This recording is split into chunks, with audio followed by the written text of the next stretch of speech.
1868年4月、江戸城の門が静かに開いた。一発の銃声もなく、一滴の血も流れなかった。徳川慶喜は日本最大の軍事力を持っていた。大砲も軍艦も数万の兵士もあった。それなのになぜ慶喜は一発も撃たせず城を明け渡したのか。今日はこの謎に迫る。慶喜の決断を読み解くには3つの謎を紐解く必要がある。第一の謎は大政奉還だ。なぜ慶喜は自ら政権を天皇に返したのか。この行動は敗北ではなく起死回生の作戦だった。第二の謎は鳥羽伏見の戦いだ。3倍の兵力を持ちながらなぜ幕府軍は敗れたのか。そして慶喜はなぜ大阪城から逃げ出したのか。第三の謎は無血開城だ。100万人の江戸を救った交渉の裏側に何があったのか。順番に見ていこう。まず徳川慶喜という人物を知っておこう。慶喜は水戸藩出身で江戸幕府最後の将軍だ。幼い頃から将軍候補として育てられ、頭脳明晰で知られた。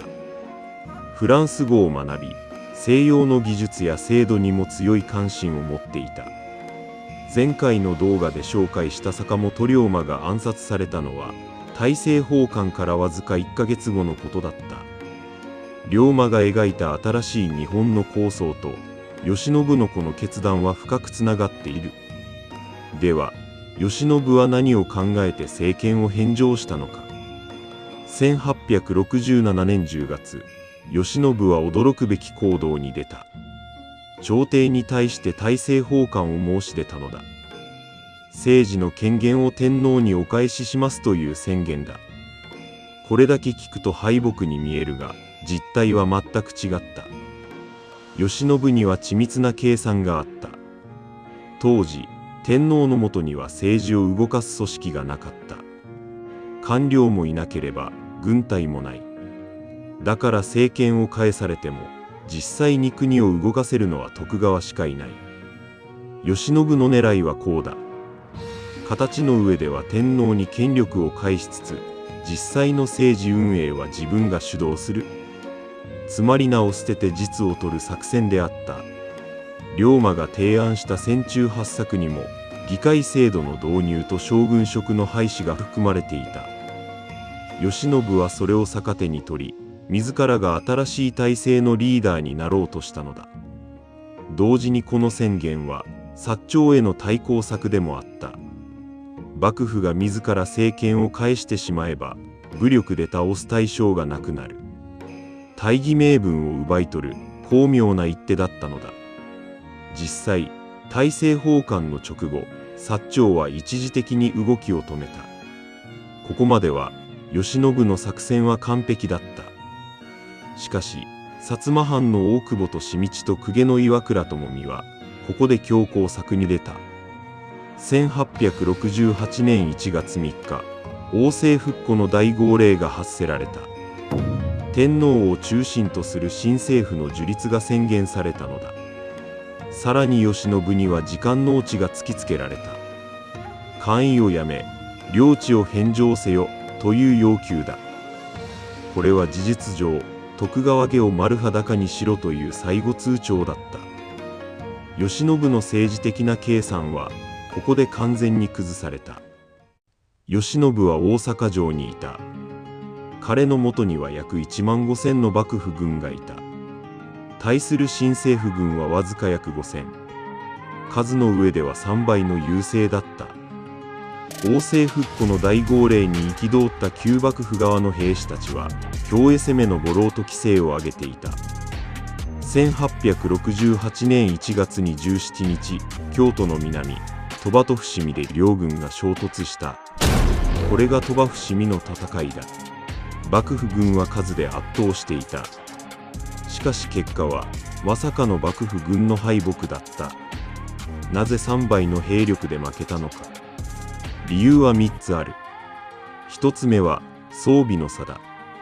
薩摩長州はイギリスから最新式のみに英銃やアームストロング砲を大量に仕入れていた。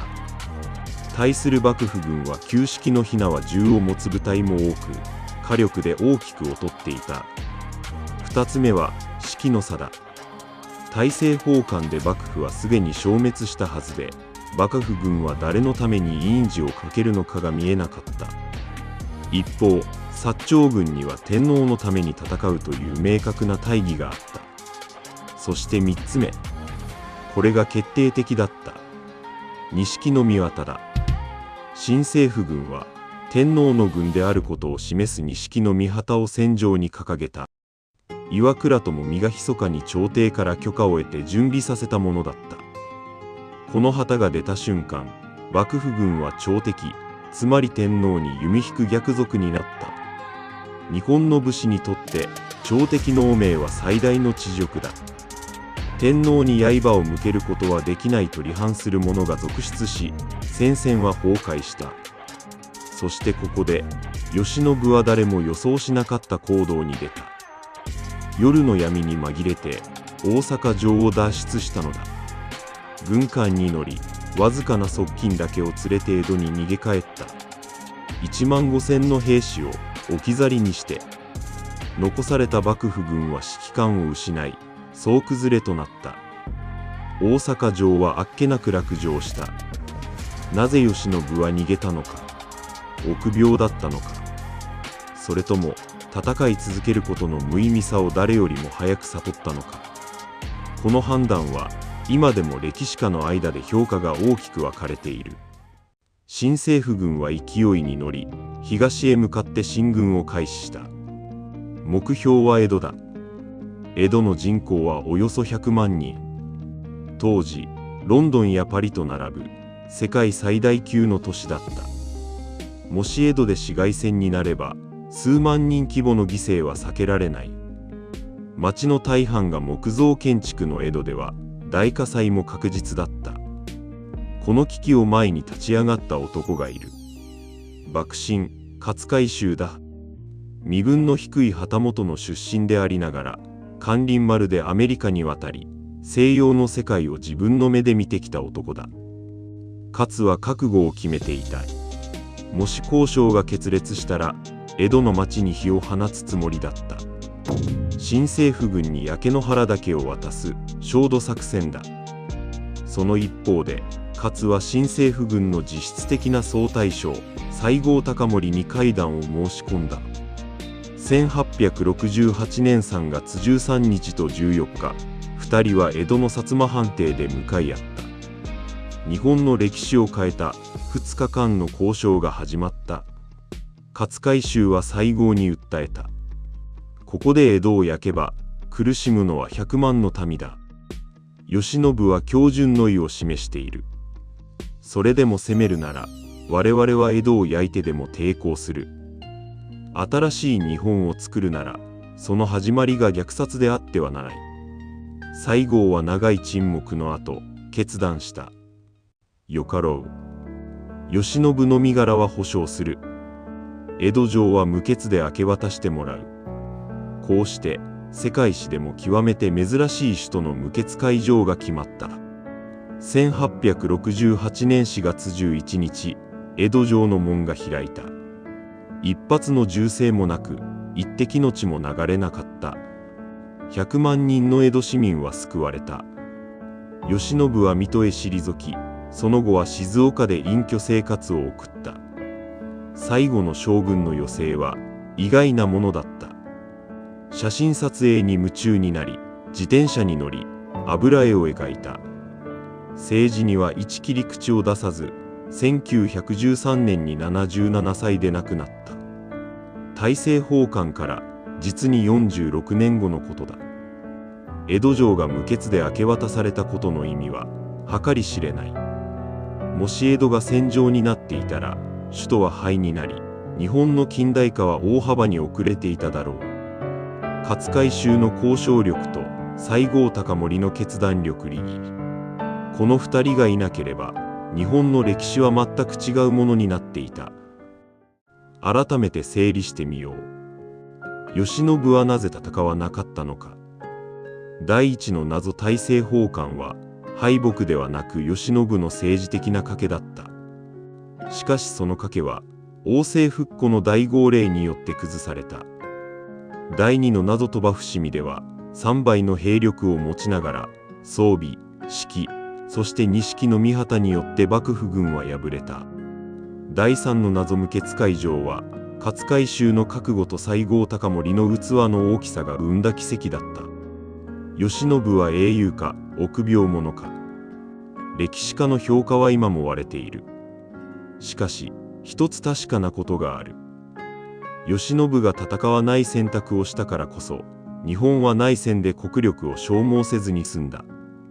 そしてそのおかげで明治維新という奇跡の近代化が可能になったのだ。戦わなかったことが最大の功績だったのかもしれない。今日のまとめをしておこう。大政奉還は慶喜の政治的な賭けだったが、薩長の強攻策で崩された。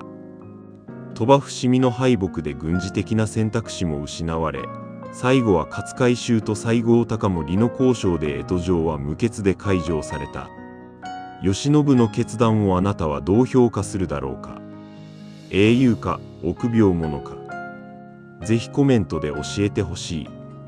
次回は明治維新に迫る。なぜ日本だけがアジアで唯一の近代化に成功できたのか。その奇跡の裏側を解説していく。チャンネル登録と高評価よろしくお願いします。また次の動画で会いましょう。